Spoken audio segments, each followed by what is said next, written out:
नमस्कार। ये हाथ अगर कहा जाए एक युवक का हाथ है जिनकी उम्र अगर कहा जाए 1968 का जन्म है। लगभग 55 वर्ष के आसपास की इनकी उम्र होगी। इनके क्या कहती इनकी रेखाएं, किस तरीके से हाथ देखा जाता है, किस रेखा का क्या मतलब है, उन सभी चीज़ों पे बात करेंगे एक एक करके बारी बारी। सबसे पहले पूरे हाथ की अगर हम बात करें, पूरा हाथ अगर देखें तो ये कहा जाएगा कि हाथ गुलाबीपन लिए है, ये एक अच्छा संकेत है। हाथ की हथेली अगर कहा जाए चौड़ी है, शुरुआती दौर में नौकरी कर ले व्यक्ति व्यवसाय ही करता है। दूसरी चीज़, हाथ में अगर देखा जाए उंगलियां लंबी हैं तो ऐसे में कहा जाएगा कि व्यक्ति के भाग्य को बढ़ाने वाला कहलाएगा। अब एक एक करके जो है बिंदुवार चीज़ों पे आते हैं।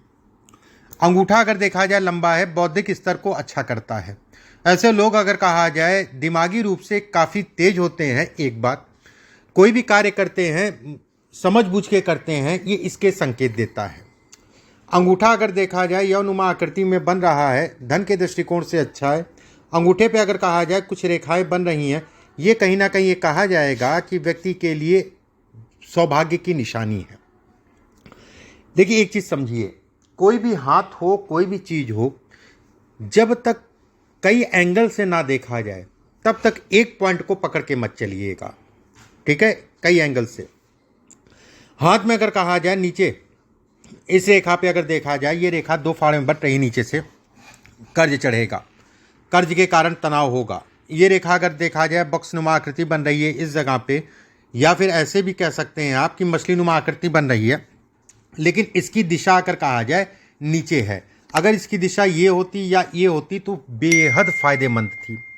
नीचे होने का मतलब ये हो गया कि व्यक्ति अपने पैरों पे खुद खड़ा होगा। बहुत ज़्यादा लोगों का या घर परिवार का सपोर्ट नहीं मिला होगा, कारण कुछ भी हो सकता है। ऐसे में ये भी कहा जाता है कि जब भी ये नीचे की तरफ बनता है तो ऐसे लोगों को पार्टनरशिप में देख दाख के ही काम करना चाहिए। साझेदारी में काम अच्छा नहीं कहलाता है, या सावधानी रखना चाहिए। गुरु की उंगली अगर देखी जाए ऊपर से पतली है, ये अपने आप में सौभाग्य है। गुरु की उंगली जब भी ऊपर से पतली होती है, ऐसे लोग अगर कहा जाए राय बहुत अच्छी देते हैं। राय अगर कहा जाए ऐसे लोग देते हैं और लोगों को इनकी राय का फायदा मिलता है। अब इनके ऊपर लागू होता है नहीं होता, वो शनि से पता चलेगा, सूर्य से पता चलेगा। मुश्किल ही है। ये रेखा लहरा रही है, ये रेखा चढ़ रही है, ये रेखा इसके बगल में चढ़ रही है, तो कोई भी काम सावधानी से। तीसरा पर्व अगर कहा जाए छोटा है, ऐसे में कहा जाएगा पत्नी के स्वास्थ्य में कमी करता है। दूसरा पर्व अगर कहा जाए लंबा है, ऐसे में कहा जाएगा धन के दृष्टिकोण से अच्छा है। ये हिस्सा अगर देखा जाए सामान्य है, इस पे कुछ रेखाएं हैं, धन के दृष्टिकोण से अच्छी कहलाएगी। शनि की उंगली अगर कहा जाए सीधी है, शनि की उंगली पे अगर कहा जाए ऊपर से चकोर है, ये स्वतंत्र काम करने को दिखाती है। ये हिस्सा छोटा है, धन तो आएगा, उसमें कोई दो राय नहीं है, लेकिन धन निकलता रहेगा। तीसरा पर्व अगर देखा जाए समान लंबाई में है, तीसरे पर्व पे कोई विशेष दाग धब्बा नहीं है, ये अच्छा कहलाएगा कि व्यक्ति जहाँ पर भी काम करेगा वहाँ पर लोगों का प्रेम मिलेगा। एकाध कह लीजिए या कह लीजिए जो आपके अंतर्गत काम करने वाले होंगे, या समय के अनुसार अगर कहा जाए तो थोड़ा सा षड्यंत्र होगा, वो एक अलग हो गया, वो एक अलग बात हो गई। हाथ में अगर सूर्य की स्थिति देखी जाए, पहला पर्व अगर कहें तो इस सामाजिक चीज़ों को दिखाता है। दूसरा अगर पर्व नीचे से मैं शुरू करता हूँ, नीचे वाला पर्व अगर कहा जाए आंतरिक ऊर्जा को दिखाता है, थोड़ा सा आलस्य को जरूर दिखाता है, लेकिन ये भी कहा जाएगा कि मंगल का क्षेत्र अच्छा है तो उसको जो है कहीं ना कहीं जो है ये कम कर रहा है। अपने कामों पे आलस ना करना इत्यादि चीज़ों को ये इंगित कर रहा है। दूसरा पर्व अगर कहा जाए सामाजिक छवि को दिखाता है, जो कि अच्छी है। तीसरा पर्व अगर कहा जाए तो यश को दिखाता है। यश में किसी के लिए कितना भी कुछ करते हैं उसका यश नहीं मिलता, ये वाली स्थितियां ये पैदा करता है। बुध की उंगली अगर कहा जाए सूर्य के बराबर हो रही है, ऐसे में कहा जाएगा सरकारी धन या सरकारी तंत्र से लाभ लेने के लिए अच्छे संकेत। अगर व्यक्ति चाहे तो सरकारी तंत्र से जुड़ के भी काम कर सकता है। बुध का दूसरा हिस्सा अगर देखा जाए सामान्य है। बुध का पहला हिस्सा देखा जाए तो संतान को लेकर ये कष्ट देता है, संतान को लेकर ये चिंताएं देता है, संतान को लेकर तनाव देता है, संतान से संबंधित चीज़ों में तनाव या व्याधि उत्पन्न करता है। व्याधि का मतलब हो सकता है संतान आपसे दूर रहे, ये भी तनाव है। ठीक है, कुछ ना कुछ ये तनाव इत्यादि चीज़ों को ये इंगित करता है। खासकर एक बात, दूसरी चीज एक भी कहा जाएगा कि पहली संतान या चौथी संतान खराब हो जाती है या उनको लेके ज़्यादा तनाव होता है। अब चौथी संतान तो किसी की होती नहीं है, आज की डेट में बहुत कम ही लोग हैं जो 4 संतान करते हैं, ठीक है। लेकिन ये पहली संतान को लेके तनाव अगर खराब हो जाती, मिसकैरेज हो जाता है तो एक अलग चीज़ हो गया, ज़्यादा अच्छा है। गुरु का क्षेत्र अगर देखा जाए सामान्य उठा है, गुरु का क्षेत्र अगर कहा जाए बेहद अच्छा है, ऐसे लोग धार्मिक होते हैं। ये अगर रेखा कहा जाए पुण्य प्रताप की रेखा है, इस पर दोहरी रेखा चल रही है, ऐसे में कहा जाएगा व्यक्ति के पास सब कुछ होगा, उसमें कोई दो राय नहीं है। दोहरी रेखा बन रही है, ये भी बन रहा है, ऐसे में कहा जाएगा कि व्यक्ति का अपना मकान जरूर होगा। हालांकि ये मकान से संबंधित चीज़ों में व्याधि डालेगा, बनते बनते स्थितियां रुक जाने वाली स्थितियां पैदा करेगा। ये अगर कहा जाए रेखा यहाँ चौड़ी हो रही है और एक रेखा ऊपर की तरफ भी आकृतिक बन रही है, ये भी कहीं ना कहीं व्याधि उत्पन्न करेगा। लेकिन अंततः व्यक्ति का मकान बनेगा, उसमें कोई दो राय नहीं है। मकान जब बनेगा आपका साल 2025 और 26 में बेहद अच्छे योग है मकान के लिए, उस पीरियड में मकान बनेगा। मकान जब बनेगा तो घर की महिला को कष्ट मिलेगा, घर की महिला को थोड़ा सा कष्ट या मतलब बीमारी से संबंधित चीज़ों को दिखाता है। मकान बनने के 1-1.5 साल के अंदर वो पीरियड पार हो गया तो कोई चिंता वाली बात नहीं, 2 साल मान लीजिए ज़्यादा से ज़्यादा। शनि का क्षेत्र अगर देखा जाए सामान्य उठा है, शनि का क्षेत्र अगर देखा जाए तो ये रेखा मैंने जैसे बताया ये इन चीज़ों को दिखाती है। इसके अलावा अगर कहा जाए ये छलावे को दिखाती है, धोखे को दिखाती है। ऐसे लोगों को बेहद जीवन में सावधान रहना चाहिए, किसी पे भरोसा बहुत ज़्यादा नहीं करना चाहिए। चाटुकारिता या चाटुकार बहुत मिलते हैं या स्कीम समझाने वाले बहुत मिलते हैं, लेकिन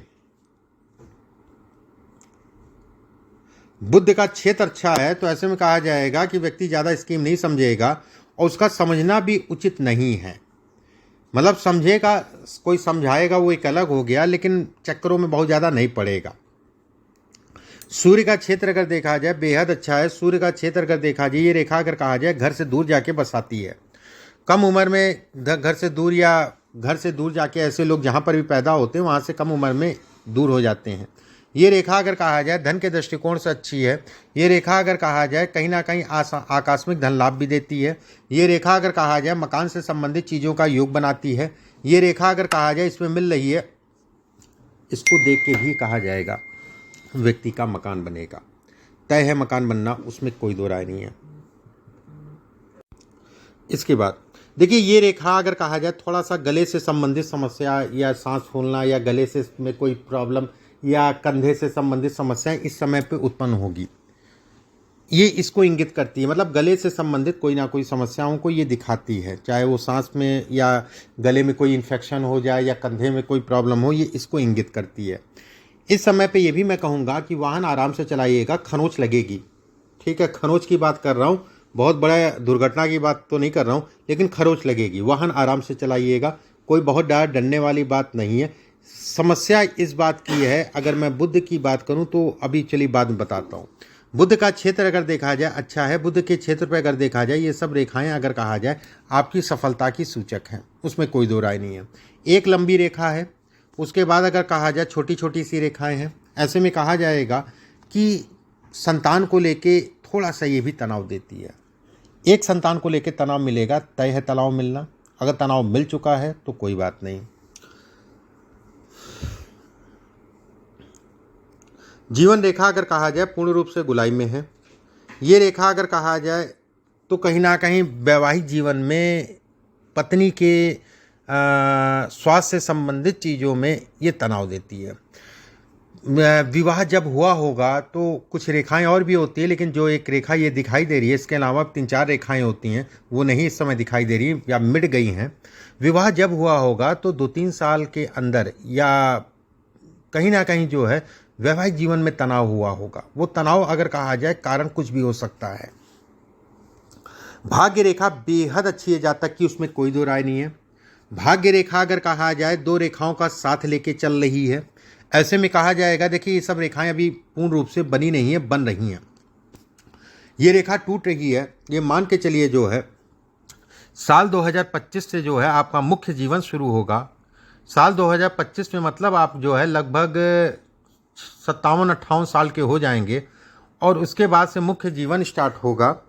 और काम धंधे से संबंधित चीज़ों के लिए अगर कहा जाए तो 58-60 के बाद वृद्ध अवस्था कहलाती है। लेकिन वृद्ध अवस्था में काम से संबंधित चीज़ों के लिए अच्छा है। स्वास्थ्य का ध्यान रखने की ज़रूरत है बस। मकान बनना तय है और बहुत लंबा समय नहीं है। ठीक है, बहुत लेट हो गया तो 2026 बहुत लेट हो गया। 25-26 तो तय वाला समय है कि इस पीरियड में व्यक्ति का मकान बनेगा ही बनेगा, उसमें कोई दो राय नहीं है। अभी का पीरियड जो चल रहा है साल 2023, 2022 चल रहा है, साल 2023, ये भी समय है, व्यवस्थाएं हैं, तो इस समय पे मकान बना लीजिए। ये समय अगर कहा जाए ये इसको इंगित करता है, ये समय अगर कहा जाए इसको ये दिखाता है, ये समय अगर कहा जाए इन चीज़ों के लिए, घर या स्थान के परिवर्तन से संबंधित चीज़ों के लिए अच्छा कहलाएगा। ये रेखा अगर कहा जाए भाग्य रेखा के समीप है, बहुत ज़्यादा समीप नहीं है, लेकिन इस सपोर्ट करने वाली रेखा कहलाएगी। ये रेखा अगर कहा जाए मेहनत करने वाली कहलाएगी। मेहनत का मतलब हो गया कि थोड़ा सा ये रेखा संघर्ष को दिखाती है, व्यक्ति को संघर्ष कराती है। हृदय रेखा अगर कहा जाए शुरुआती दौर में दीप है, पिता के सुखों में ये कमी करती है। कारण कुछ भी हो सकता है, चाहे उनका स्वास्थ्य ठीक ना रहे, चाहे अन्य कोई बात हो, ये कहीं ना कहीं इसको इंगित करती है। ऐसे लोगों को खून जनित बीमारी का हमेशा ध्यान रखना चाहिए, चाहे बीपी हो चाहे शुगर हो।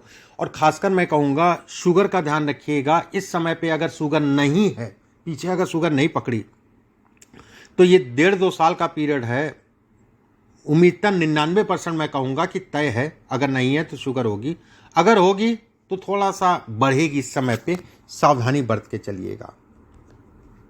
ये रेखा अगर कहा जाए 2 भागों में बट रही है, ऐसे में कहा जाएगा कि ऐसे लोग अगर कहा जाए धोखा भी जीवन में अच्छा खासा खाते हैं, ये इसके संकेत देता है। ऐसे लोग अगर कहा जाए धन इत्यादि चीज़ों के लिए ये सामान्य है, धन से संबंधित चीज़ों के लिए सामान्य है। ये भी अगर कहें ज़मीन मकान से संबंधित चीज़ों में लाभ, चाहे आप प्रॉपर्टी या मकान का काम करें वो एक अलग हो गया, लेकिन ये लाभ को दिखाती है, लाभ से संबंधित चीज़ों को बनाती है। ये 2-3 रेखाएं अगर कहा जाए तो ये धन से संबंधित चीज़ों के लिए या कर्ज से संबंधित चीज़ों के लिए अच्छी कही गई है। लेकिन कर्ज की अगर मैं बात करूँ, ये दोनों जगह से कर्ज से संबंधित चीज़ों में ये तनाव है। कर्ज कोशिश करिए उतारने की। और मुख्यतः अगर कहा जाए तो 2025, 26, 27 ये 3 साल का पीरियड कर्ज तेज़ी से उतारेंगे। अगर ज़्यादा कर्ज चढ़ा है, थोड़ा मोड़ा है, व्यवस्थाएं हैं, तभी उतर जाएगा। इसके बाद अगर हम बात करें आपके प्रश्नों का, एक एक करके आपके प्रश्न ले लेते हैं। आपने लिखा है भविष्य में धन की स्थिति कैसी रहेगी। देखिए, धन के लिए भाग्य रेखा बेहद प्रबल है, अच्छी है। जीवन रेखा अगर कहा जाए तो पूर्ण रूप से गोलाई में है। ऐसे में कहा जाएगा कि जीवन रेखा गोलाई में है तो कहीं ना कहीं जीवन में व्यक्ति के काम कोई नहीं रुकेंगे। यहाँ पर अगर देखा जाए एक बॉक्स नुमा आकृति बन रही है। ये बॉक्स अगर कहा जाए 2 चीज़ों को दर्शाता है। एक ये कहा जाएगा कि जातक के ऊपर जो भी विपत्तियाँ या बीमारी या समस्या या संकट आता है वो पत्नी के ऊपर जाता है। ठीक है, ये अगर कहें तो पत्नी से संबंधित चीज़ों के लिए ही देखा जाता है, उनके स्वास्थ्य इत्यादि चीज़ों के लिए यहाँ से भी देखा जाता है। ठीक है, उसमें कोई दो राय नहीं है, लेकिन ये मुख्य है, ये विवाह चलाने के लिए मुख्य है। बात समझे ना, विवाह चलाने के लिए। ऐसे में कहा जाएगा कि संकट तो आएंगे लेकिन पत्नी के ऊपर जाएंगे। एक बात, पत्नी अगर मैं ये नहीं कहूँगा आएगा उबर जाएगा, परेशानी वाली बात नहीं है। सेकंड आपने प्रश्न किया है मेरी अपनी व पत्नी की सेहत कैसी रहेगी, किसी प्रकार की बड़ी बीमारी की आशंका तो नहीं है। देखिए, शुगर का ध्यान रखिए, पत्नी के स्वास्थ्य का विशेष ध्यान रखिए इस समय पे। ठीक है, इसके बाद अगर कहा जाए तो एक बार और पत्नी के स्वास्थ्य में कमी आएगी, लेकिन कुछ होगा नहीं, निकल जाएगा। 26 और 27 का पीरियड रहेगा, उस समय पे तनाव होगा, लेकिन उस समय पे अगर देखा जाए तो कहीं ना कहीं कुछ ऐसा चीरा टाका सर्जरी से संबंधित कुछ ना कुछ होगा। वो सर्जरी चीरा टाका अगर कहा जाए तो बहुत बड़ी मात्रा में नहीं होगा, लेकिन होगा जरूर, ये कहूँगा मैं। भले टाका लग जाए लेकिन लगेगा जरूर। पत्नी के स्वास्थ्य का अभी ध्यान रखने की जरूरत है कुल मिला के। इसके बाद आपने पूछा है कोर्ट कचहरी से छुटकारा कब तक मिलेगा, उसमें कोई नुकसान तो नहीं है। देखिए, कोर्ट कचहरी की अगर मैं बात करूं, ये सब रेखाएं अगर कहा जाए तो तनाव है। ये सब तनाव है, चाहे वो पारिवारिक, जो आपका अपना परिवार था, कारण कुछ भी हो। इसमें अगर देखा जाए, ये रेखा जब बन जाएगी तो ये दिखाती है कि कहीं ना कहीं नुकसान को भी दिखाती है, एक बात। दूसरी चीज़ ये भी मैं कहूँगा कि व्यक्ति के लिए मुकदमेबाजी इत्यादि चीज़ों के लिए अगर कहें, कोर्ट कचहरी इत्यादि चीज़ों के लिए अगर कहें, साल 2024 से लेके 27 तक का बेहद अच्छा है, सफलता पूर्ण रूप से। बस एक चीज़ का ध्यान रखिएगा, उस समय पे आलस से बहुत घेरेगा, मन बड़ा विखंडित होगा। आलस्य मत करिएगा, अपने काम पे लगे रहिएगा, सफलता आपको मिल जाएगी। देखिए यहाँ पर बॉक्स बन रहा है, एक तरफ से परमात्मा ने बॉक्स दिया, इस बॉक्स का मतलब ये हो गया कि व्यक्ति के पास अच्छा धन आएगा कम मेहनत में। दूसरी तरफ से जो है दुर्भाग्य पकड़ा और एक और बॉक्स खड़ा हो गया, तो ये कहा जाएगा कि अब उतना परिणाम तो नहीं मिलेगा जितना मिलना चाहिए था। ये कहीं ना कहीं जो है परिणामों में कमी कर देगा, ठीक है। मतलब ये कहा जाएगा, एक तरफ से तो राजयोग और एक तरफ से दुर्योग, एक तरफ से राजयोग बना, एक तरफ से दुर्योग बना। अभी का समय बहुत अच्छा नहीं है, सावधानी से चलिएगा। इसके बाद आपने पूछा है बेटी की शादी कब तक। बेटी की शादी तो बेटी के ही उससे पता चलेगा, उनकी जन्म कुंडली दिखा लीजिएगा, भविष्य भी उसी से पता चलेगा। मेरा अपना घर कब तक होगा, मैंने बता दिया। साझेदारी में व्यवसाय, कोई व्यवसाय परेशानी तो नहीं होगी, अब तक ठीक है। देखिए साझेदारी में अगर कहा जाए, परेशानियां अगर कहा जाए तो मुख्य समय 2025 से लेकर 2026 तक का, 25 और 26 मुख्य समय, एक बात। दूसरी चीज, अभी भी देखिए साझेदारी में तब आदमी विफल नहीं होता, जैसे आप विफल नहीं होंगे कि आप अपनी आंख कान खोल के चलिए, ठीक है, विफल नहीं होंगे, लेकिन तनाव जरूर मिलेगा, तनाव मिलेगा, उसमें कोई दो राय नहीं, विफल नहीं होंगे। विफलता अगर कहा जाए नहीं होगी, तनाव जरूर मिलेगा। इसके बाद आपने लिखा है कि जो भी आपको महत्वपूर्ण लगे। देखिए महत्वपूर्ण इसमें रेखाएं जो भी मैंने जैसे मस्तिष्क रेखा बताई, सूर्य के नीचे उतर रही है, ये भी अच्छा है, व्यक्ति को अच्छा बौद्धिक स्तर देती है, उसमें कोई दो राय नहीं है। दूसरी चीज़ अगर देखा जाए तो शनि के नीचे ये रेखा, चंद्रमा का हिस्सा अगर कहा जाए नीचे से चौड़ा और चंद्रमा की एक रेखा ये आ रही है, ये कहीं ना कहीं जो है नाभि के नीचे की प्रॉब्लम देता है, यूरिन से संबंधित, वीर्य से संबंधित कोई ना कोई समस्या को ये इंगित करता है, सावधानी से चलिएगा, ये इसको इंगित करता है। सेकंड चीज़, हाथ में अगर देखा जाए तो संतान के लिए थोड़ा सा चिंता इस समय पे रहेगी, संतान को लेके थोड़ा सा चिंताओं को दिखाता ये। मैं ये नहीं कहूँगा, बस ये जरूर कहूँगा कि संतान, जैसे बेटी की शादी के लिए आपने पूछा है, तो बेटी की शादी ढंग से देख लीजिएगा, जहाँ पर भी शादी आप करते हैं जन्म कुंडली मिलवा लीजिएगा, जिससे भी मिलवाएं, लेकिन देख दाख के ही विवाह करिएगा, ठीक है। ये थोड़ा सा, जब भी ये हिस्सा बहुत ज़्यादा बड़ा हो जाता है, थोड़ा सा ही चिंतादायी होता है बच्चों को लेके।